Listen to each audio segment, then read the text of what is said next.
ہو سکتا ہے کہ اس اینگل سے یحییٰ افریدی غلط فیصلے دینے شروع کر دے، ہمارے ساتھ کھڑا ہو جائے، مگر یاد رکھیں یحییٰ افریدی ایک دن بھی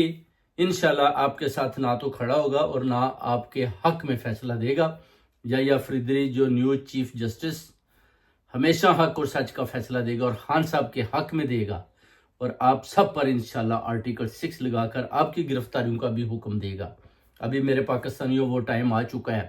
کہ آپ نے کھڑے ہونا ہے، خان صاحب کے ساتھ شانہ بشانہ کھڑا ہونا ہے۔ ابھی آپ دیکھ لیں کہ یہ اوورسیز کے لوگوں کی طرف بھی بڑھ رہے ہیں، ان کو بھی پکڑنے کی یہ کوشش کر رہے ہیں، ان کے بھی جو پیچھے رشتہ دار ہیں ان کے گھروں میں بھی جا رہے ہیں۔ ان کو پتہ چل چکا ہے کہ پاکستان میں جو رہتے تھے وہ تو ہم نے شاید ان کو ڈرا دھمکا لیا ہے، مگر ابھی جو باہر کی جو ویسٹرن کنٹری میں لوگ رہتے ہیں، اسپین، فرانس، انگلینڈ، امریکہ، یہ لوگ باز نہیں آ رہے، اور ان کو انہوں نے سوچا کہ ہم کسی طرح ٹارگٹنگ کرتے ہیں، جن کا پتہ چلتا ہے ان کے گھروں